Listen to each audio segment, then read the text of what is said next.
Let's see, people are coming in. Hello, everybody. Welcome. Welcome to our webinar, When Great School Design Goes Unused. I'm Jill Cruz, and this is Sarah Rich, and we're just going to wait for more people to come in and get started very soon.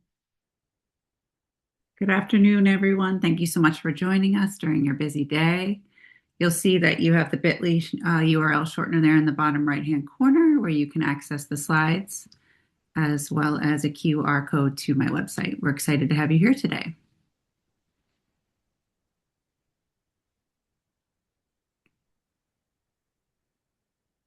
Welcome, welcome, everybody. I see some people are still coming in. Let's wait another couple of maybe 30 seconds or so, and we can get started.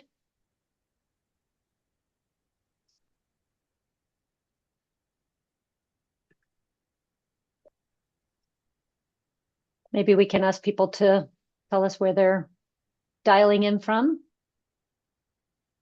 Yes, please take a minute to introduce yourself, share where you're from, and your LinkedIn so we can all get connected.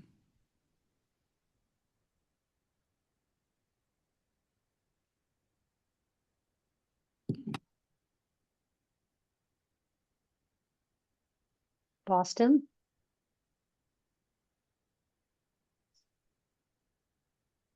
Sarah, you're in Rhode Island, right? I Not am in too Rhode far from Island, Boston. Los Los Angeles. Angeles.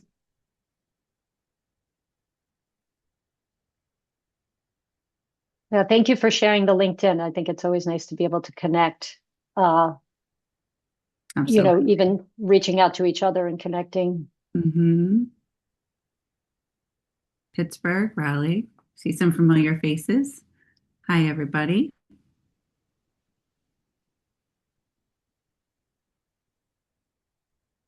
Albuquerque.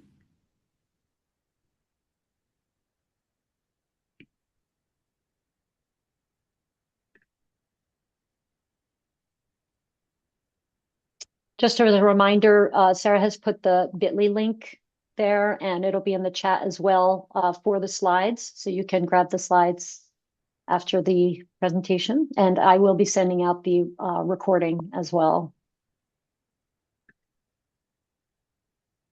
Wonderful.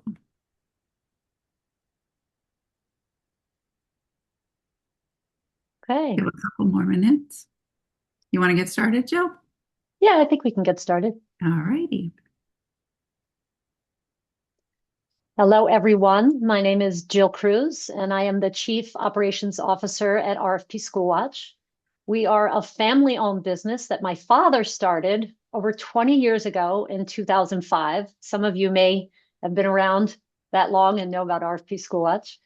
We started out as experts in finding RFP data for schools, and we continue to be the experts in providing data on procurement opportunities in the education sector. And we provide data, of course, on government bids as well. Our goal is to empower our customers to master the procurement landscape using actionable data. We strive to help our customers go from being reactive in this very complex world to being proactive. To that end, we provide timely data and personalized support, something that you may not see from a lot of other companies that provide this type of data.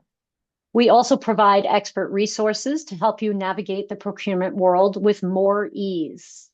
We have a great blog on our website, and the link should be in the chat there, so you can access our blog. A lot of thought leadership there. So we encourage you to visit that. And we also have our quarterly webinars, which is where you are today. If you are not already a customer, we invite you to click on the link in the chat for the free sample bid report. That way you can get an idea of what bids are out there for your whatever it is that you're seeking, the types of bids you're seeking. Today, we have Sarah Rich as our guest speaker, and we are super excited to have her as Sarah is a thought leader, and she is a wealth of knowledge and wisdom in this world. And You see her bio there. I'm just going to read a short little introduction, which is that Sarah is an educational design consultant with over 20 years of experience supporting innovative student-centered learning. She partners with schools, districts, and design teams to align learning models, leadership, and physical space so learning environments are fully utilized and support meaningful change. Sarah, I'll let you take it from here. All right. Thanks, everyone. It's great to see you today. Yes, as Jill said, I'm an education design consultant and have worked for 20 plus years in this field, focusing on new learning models, supporting both principals, superintendents, as well as coaching teachers and supporting student outcomes. A few years ago, I got very interested in school design, having planned so many learning environments within the school, and got more involved in connecting with architects and learning about the schools that they were designing and either rebuilding or doing new builds, and became involved with A4LE, Association for Learning Environments, which I will share more about at the end. But it's wonderful to be here today. And I wanted to start first with the why I decided to do this webinar. I noticed as I toured schools with architects that some of the spaces were not being used the way they wanted, and that was a big challenge. There were so many spaces that were working positively, but so many that weren't. And it started me getting thinking about 3 years ago about how I could assist with this. And so that's what this webinar is all about. First, I'd love for you to share in the chat how many of you have walked into a school you designed and the spaces you've created are being underutilized. Let's take a minute and share about that in the chat, if you'd please.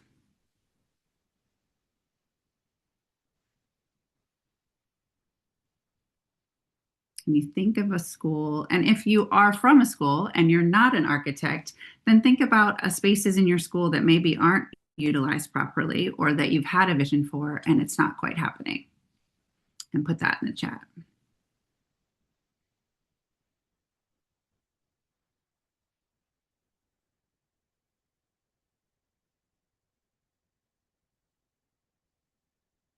Oh, the extra furniture thing, Allie. I totally get that. That happens all the time.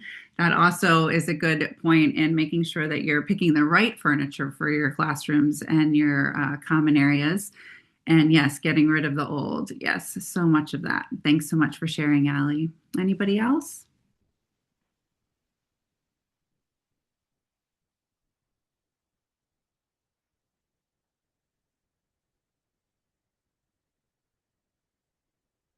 Okay, a principal in a new building. It was year 3 and makerspace hit. That's great. I'm wondering if those maker spaces were utilized properly. Ah, no way to accommodate them. Okay. So the building had already been built and then the maker space hit. Yes, that is complicated. And then you realize that you need different spaces. Okay. That's why it's really important we'll talk about this a little bit later, making sure that our classroom spaces can really be turned into something else. All right, let's continue. So here were some of my observations as I started doing more tours with architects. I was listening to them narrate about their design and the intent during the tour. I was able to see students' movements as they flowed through the hallways, up and down staircases, the use of shared spaces. I was noticing the acoustics in some cafeterias. It was a little bit too loud, and those sensory kids were having some issues. But in other spaces, it was they had the sound protection and students were able to eat quietly without the loud noises of everybody's echoes. That worked really well. And also noticing, experiencing the authentic real world learning that was happening, CTE spaces, career and technical experiences. So many of those are happening now. You might have a restaurant within your school. You might have an EMT program where they actually have an ambulance in the building, things like that, and making sure that all of those are working and thinking not just about college, but what are we doing about the CTE spaces as well. And then seeing lots of learning and collaboration happening everywhere. Those common spaces that are now used almost the way you would see at like a Google headquarters, things like that, that our students are learning to collaborate just like you would in the business world.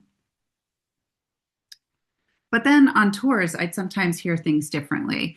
I entered a library once with a team of observers and the architect, and he was surprised that all of the beautiful window shades were down and that the collaboration spaces weren't really being utilized, that the library wasn't being utilized at all, which was really surprising. Spaces were designed for flexibility, serving different purposes than what was in practice. For example, I encountered one school where they had this beautiful maker space where you would walk in. It had the garage doors that came up. So if you were doing, say, robotics and you wanted to bring the robots outside, you could. And then it had a learning area as well. But it really turned into an area that they were using for indoor and outdoor recess, right? And had a volleyball court where you might have been doing some of the building.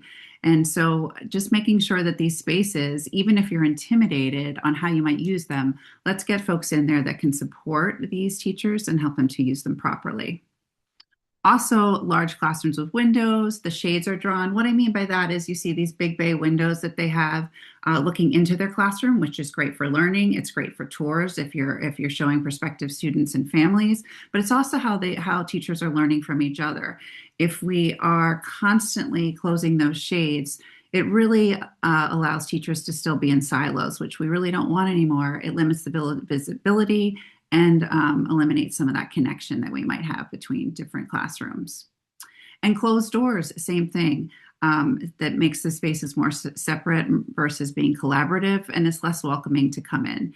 Yes, there are times where we want our students to be learning in a quiet setting, maybe if you're giving a test or they're doing something on a computer, but otherwise, gone are the days of really silent classrooms. We want classrooms that are rich with collaborative energy and students that are speaking. And you want to be able to hear that as you go down the halls. So now I wanted to just have you guys think about this in the chat. When working on a school remodeling or design project, what most often limits the impact of the new space? Okay. So think about these. These were some of the ones that I came up with. A, instructional practices don't change. B, lack of clarity around the learning model. C, professional learning isn't connected to the space. D, educators aren't meaningfully involved early on. Or other. And I'd like you to put this in the chat. What are some of the things that have limited the new spaces that you've encountered?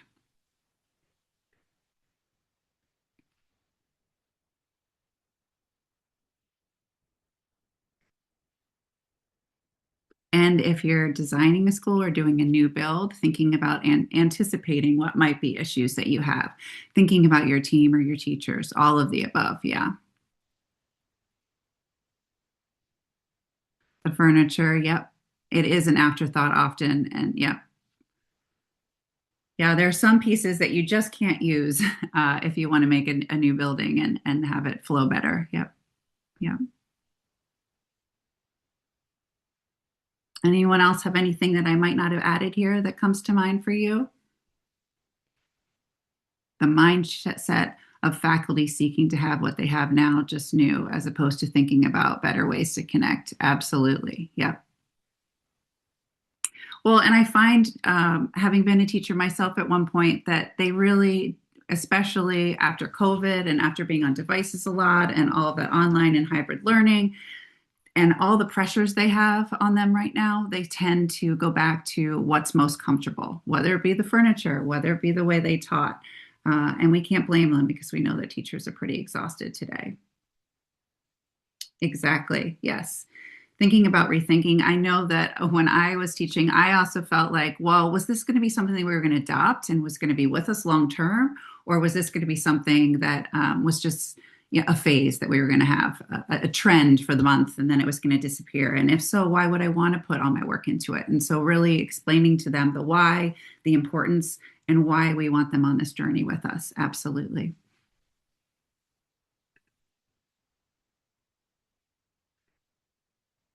So I've seen what it takes to actually make this work, and it's not fast, linear, or purely about design. And with any coaching I've ever done, you must go slow to get far. And I think that's the same case here. So there's a curiosity and a possibility, but how do we make it turn into a vision? Learning is complex and evolving.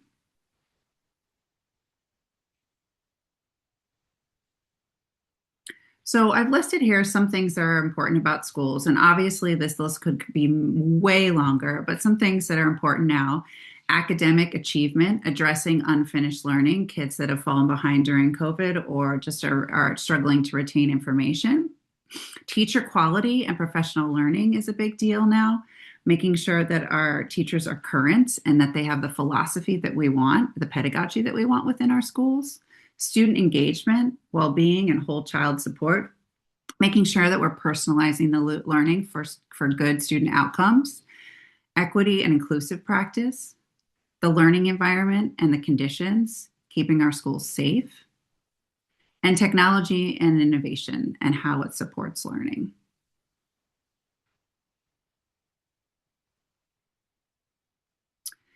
And I think the key is if teaching doesn't change, the space can't do its job. And I know there's a lot of balls that are juggled by both leadership, stakeholders, superintendents, teachers, teaching assistants, everybody in the school, even the janitor. And I recognize that. But the learning models and pedagogy must also shift in order to make these new spaces successful. We have to build that connection, that relationship between the architect, the school, and everyone involved. And so I'm going to talk more about that today. So here are some things that I want us to be mindful of. Some are probably not going to surprise you. School leaders want to focus on a mission and a vision, but they're constantly putting out fires, right? They may have a greatest vision when they're hired for this school, and then all of a sudden they have a million other things on their plate. And so some of that goes by the wayside, even if they have best intentions. Teachers are stretched thin and exhausted.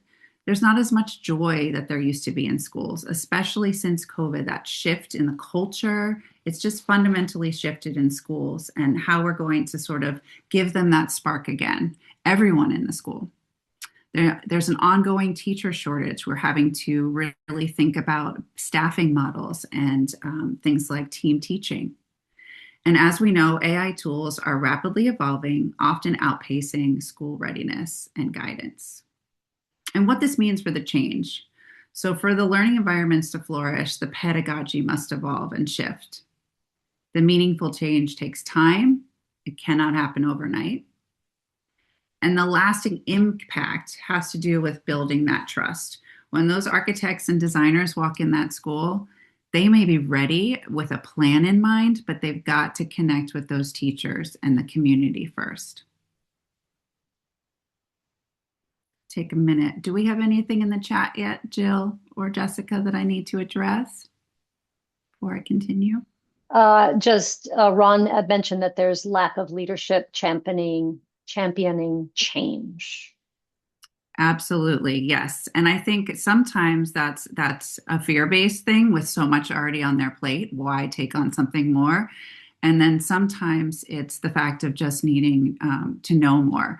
I find that a lot of the principals and superintendents that I work with, they almost need a toolbox of skills and ways that they can talk the talk and really as they start to adopt it and really speak positively about the foundation they're building at the school, that personalized learning piece, the student outcomes, as well as what they're visioning for the design. And the more that they can do that and have somebody kind of hand-holding and being their partner on professional development, being a liaison between the architects and the school, that's very important.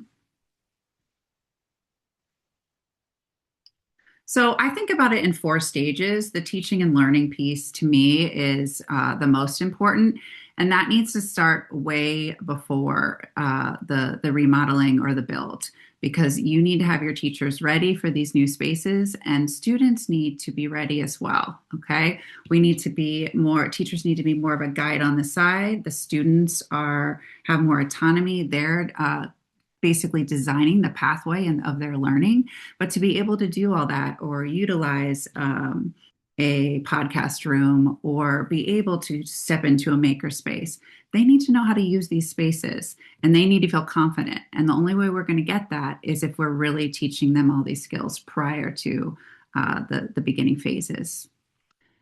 The next stage is aligning, learning the vision, students' needs, outcomes, and priorities.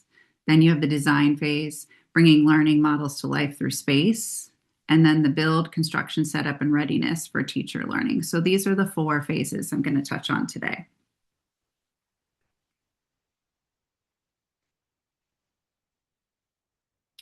So when you're clarifying the school's learning vision, philosophy, and priorities, I think it's really important to have a group that you bring together that are kind of helping you with all of this as you start to iron it out. So you're building it together because then there's more buy-in. I think conversation starting questions are really important to help architects and designers understand the perspectives of the school and what shifts need to be made. And in the resource side, I've designed some conversation starting questions for you that you will have a link to. You want to gather the educators and the stakeholders' input on current spaces and learning needs, and that helps you to identify strength gaps and underutilized environments. And then assessing the readiness for these shifts in the learning models and the pedagogy and the student agency. That's sometimes hard, I think, for designers and learning. Yes, you can kind of tell if a school is very old school in the way they're doing things. Are you walking by classrooms where desks are still in rows, or kids aren't getting up and moving around, or you're seeing a lot of lecture-based learning?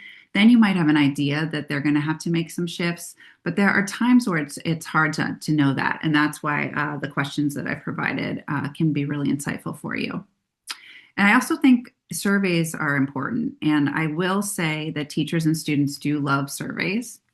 And so use surveys and evaluation tools to guide future conversations. In the resource slide, I've also given you a question bank of student and teacher survey questions that you could add to a survey. And you can also enable some students to also help you create those surveys, and that creates even more buy-in and connection. Then we go into the design. And for you want to form a diverse design team. And you might think about having educators or the principal or superintendents, but let's not forget students, parents, and community members. They're going to be using this building way beyond you being there. And we want to make sure that everyone feels equally involved. And you never know, like say the school is doing a project in designing a room around dentistry. You may have local community members that work in a dentist office that might want to come in and volunteer and be a part of that. You want to begin design conversations years before a remodel, a new build, to allow these ideas to evolve. That's what I mean about the teaching and learning really happening pre-build. Think about grounding the design in decisions in leadership philosophy, learning models, and desired student outcomes. Start to learn those learning models. Go and observe classrooms who are doing that learning properly and are personalizing it. Intentionally include voices beyond assigned leadership. What I mean by that is you may have those teachers and educators that are go-tos for the principal, right? Who they always go to pick their brain and are very helpful. But who's quieter, who's sort of behind the scene, more of a fly on the wall in the school that you could learn a lot from? Those one-on-one meetings are also just so beneficial, and you can learn so much. And also ensuring student perspectives are heard. Build trust and shared understanding between architects and the school community, and recognize a plan for varying levels of readiness, from early adopters to those that need more support. Now we get into the building phase. So design and construction, you want to prepare students for careers and things that don't exist yet. So think about these classroom spaces basically 10 years ahead. So they need to be flexible spaces, right? Very open floor plan, outlets where they can be reached no matter the design, movable furniture, flexible seating. All of that is really important as job demands evolve. Building spaces that can be easily reconfigured and shift with each learning model. Ensure that the infrastructure supports future technology, collaboration, and hands-on learning. You want to have kind of those 3 areas for the independent work, the collaboration, and then small group. and then prepare educators and students to use the spaces as intended before occupancy. I do think it's really beneficial to the same way you almost would go back to being in a first grade classroom and then them exploring the manipulatives and the different hands-on things that you have in the classroom. You want to give students and educators time to do that when the school first opens too, whether the remodel or the new design. Let them go in, let them explore, let them pick up things and touch things and look out the windows and do all that prior to really diving into the learning, because then a lot of their exploration, they're aware of what they have in front of them. It just helps a lot with that curiosity and focus. And then plan clear next steps for launch, transition, and early use. So then there's a teaching and learning piece, which I've said is valuable both in the beginning and ongoing throughout and afterwards.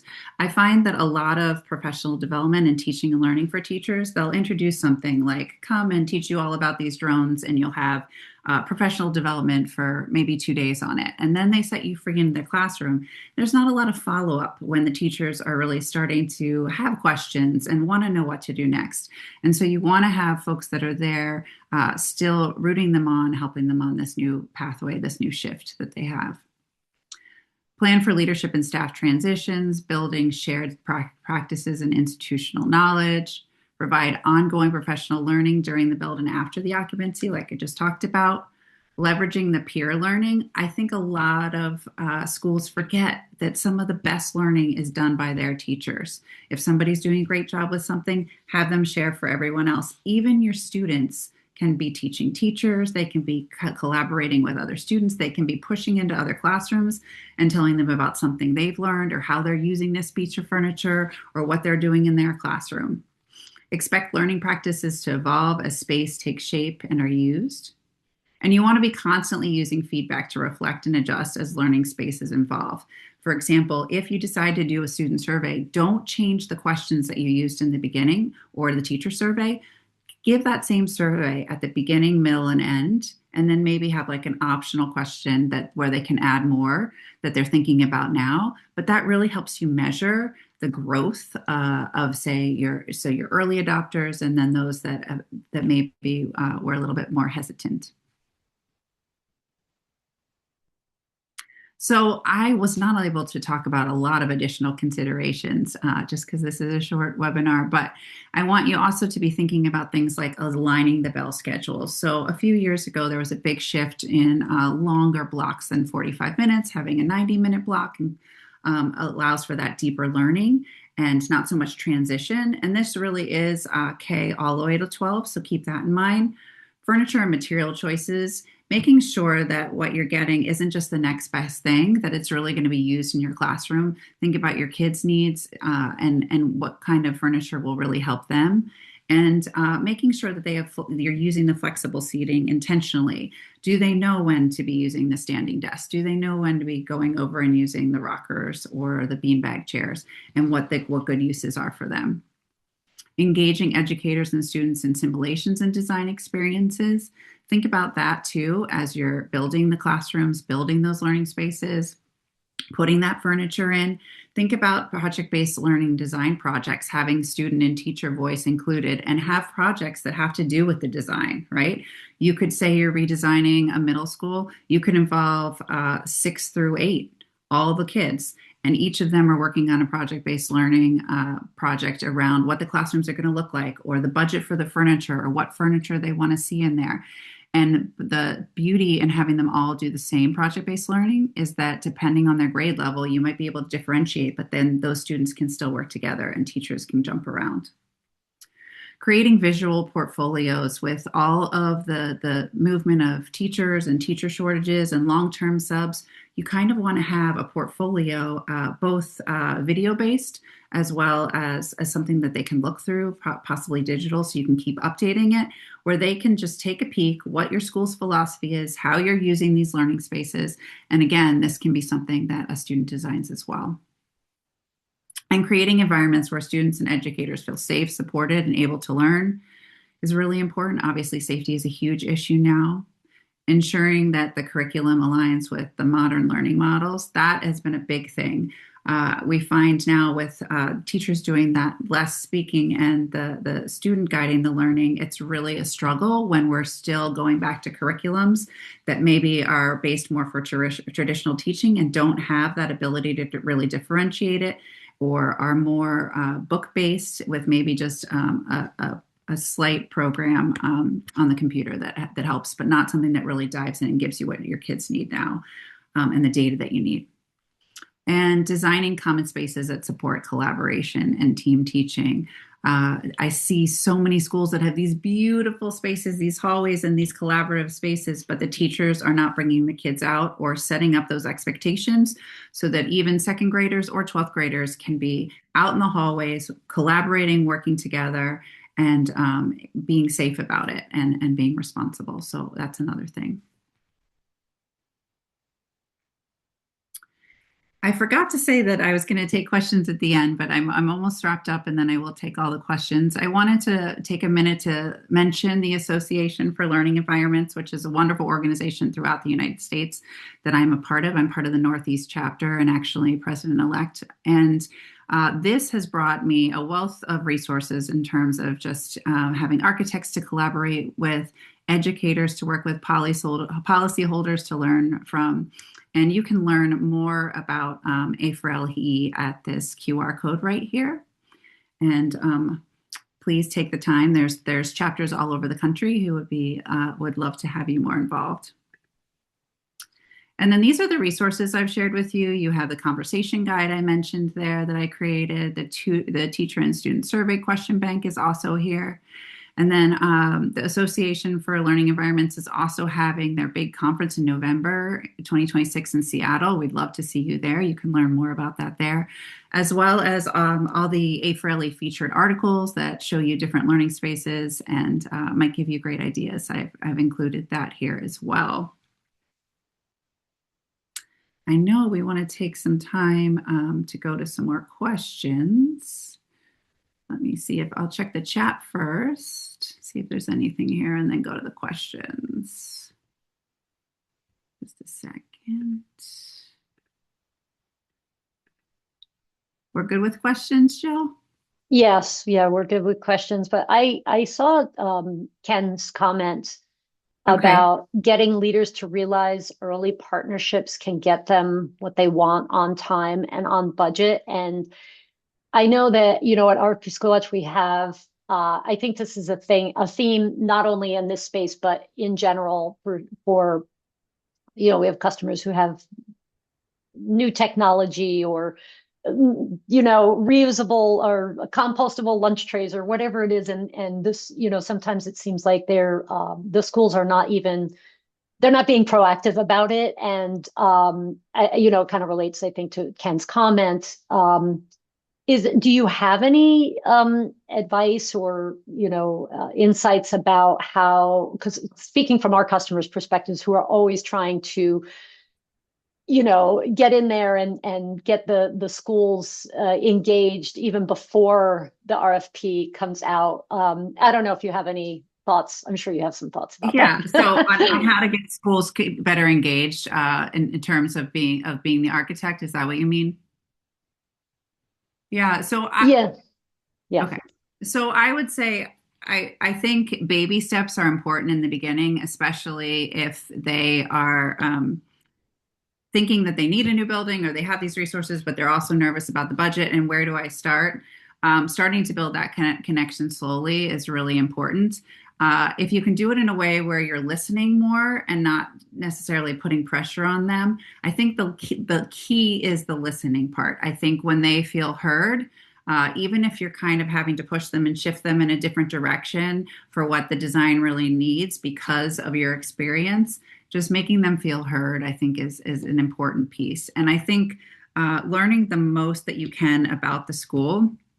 And I think, yes, you can go on to the website and learn, but if you can go on to, if the school has an Instagram or a social media or something where you can learn more about what the students are doing, Google that school. Does that school have a YouTube? Do they have videos about the work that's happening in the classroom? I think anything you can do that says, we've done our research and we already know your school and your students, I think that helps a lot too. I also, to be honest, having a liaison between the architect and the school, somebody that can talk both the architect talk and the teacher talk, kind of like what I do, I think is really valuable too, and can really firm up that partnership. Yeah. Thank you. That's great. I see Allie has a comment in here too. The GMGC can be a partner to allow educators on the construction site to help prepare for the new spaces. I think that's great. So I'm assuming you mean you know, almost putting on that hard hat and letting them see what these spaces look like. I also think it's really important to let students do that as well. I know there's some legalities there.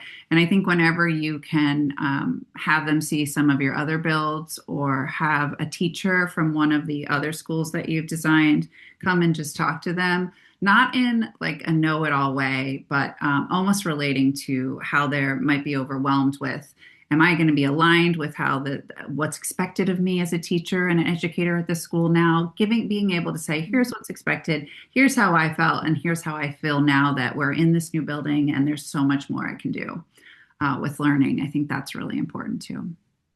Mm, So thanks, everybody. yeah. So And go ahead. sorry, Ken also says attention span is short, and I was a principal for over a decade, so I know why.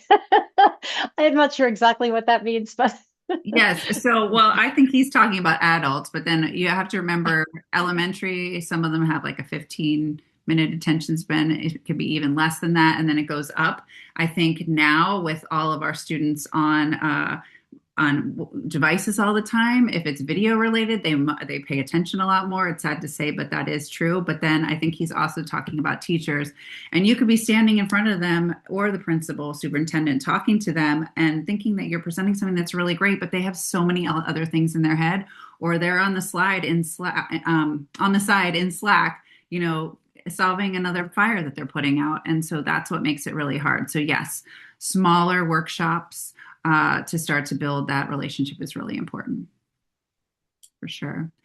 So I wanted to say here, they're great. There are a lot of ways to connect with me. Feel free to email me, check out my website, or connect with me on LinkedIn. I'd love to hear more about what's happening in your worlds and how I might be able to help you further.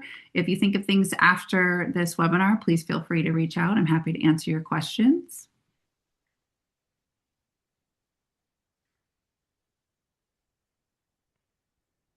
And yeah, so thank you so much, Sarah, for being with us today. And I learned a lot, and it's so interesting. I think it's probably, change management, right? Is whether it's a school or a corporation or a nonprofit, you're getting that buy-in from people, and you're understanding, doing your best to understand and listen. And I think that those companies that are really making that effort are going to be more successful on these, getting the bids and then getting in there and getting the project to be successful. So thank you so much for all of this information.